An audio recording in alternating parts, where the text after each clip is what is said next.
G'day all you wonderful people, welcome to Adventure Together. My name's Out and today I am talking about trail names. So you might have heard about trail names and you're wondering why people use them and how to get one yourself. Well, in this video I'm going to explain all you need to know about trail names. So trail names are given as a nickname, something to distinguish you from all the other Dan, Brads and Sarahs out there on the trail. It's a lot easier to remember someone's trail name than it is to remember their given name. Trail names started being given out in the hiking community as a fun tradition as long distance hiking got more and more popular. So if you're watching this and you're wondering how to get a trail name yourself, there are a variety of different ways. The usual tradition of a trail name is that it's given to you after a certain experience or something to remark upon your personality or your appearance. For those of you who are wondering, my trail name is Lookout and I was given the name Lookout in the Great Smoky Mountains National Park. I was looking out for my tramley and I was trying to organise a place to stay for them in a shelter with some people that I knew who were staying there. The shelter was full and I asked them if they could save a space for one of the hikers that I was hiking with.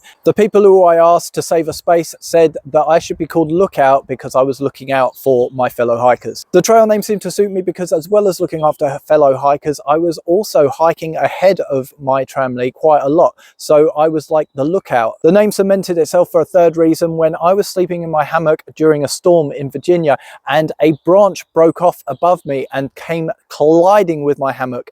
And people said that I should have looked out a bit better for falling branches. So there are a few other things that you should know about trail names, and the first one of those is that you don't have to accept it. Right at the start of the Appalachian Trail, people seem to be in a frenzy trying to give themselves and give others trail names. People were looking for any excuse to give somebody a trail name, but just because somebody seems to be enthusiastic about giving you a trail name doesn't mean that you have to accept it. Just because you're eating a bag of Skittles doesn't mean that your trail name should be Skittles, and just because you've trodden some mud doesn't mean that you should be called Mudfoot. The second thing that you need to know about trail names is that you can change it. There's no governing body out there that's going to clamp down on you because you did not accept a trail name or that you had one but you decided to change it. The name you go by on trail is totally up to you. You can change it as often as you like. But just be aware, if you're changing your trail name more often than you change your clothes, then you're going to be seen as a little bit of a diva on trail. The third thing that you need to know about trail names is that you can name yourself. Now, there is no hard and fast rule saying that you have to be bestowed your trail name by other hikers. You can decide to name yourself if you so wish, and a lot of people do. But usually you can spot the people that have named themselves because they've given themselves really cool names. So when you're going out on trail, just know that if you decide to name yourself Mountain Goat, there's probably going to be 27 other mountain goats on trail. The fourth thing that you need to know about trail names is that you don't have to have one. If you don't want to go around under a pseudonym and you want people to call you by your regular real world name, then you can do that. There is no rule. Again, this is just a bit of fun and it's just a little tradition. Don't think that you have to do anything that you don't want to. If you want everyone to call you Bob on trail, then people will call you Bob. Bob? Yes. Well, Bob, welcome on board. However you introduce yourself to other hikers is what they're going to call you. So don't think that you have to have a trail name.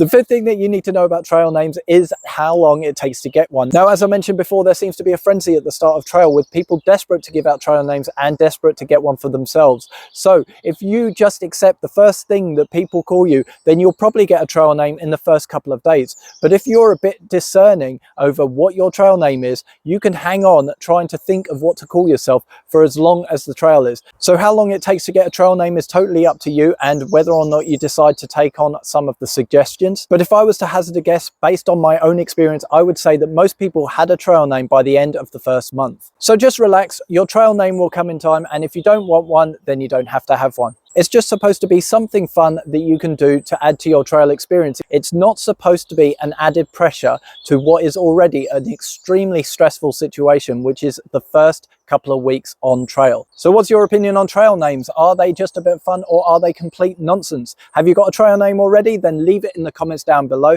If you like this video, please leave a like. Please consider subscribing and share this video to anyone that you know that likes camping, hiking and adventure travel. And for now, that's it from me. Thank you for joining me and I'll see you in the next one. Today I am talking about trail names, why you get them and why do you have them and blah, blah, blah, blah, blah, blah, blah.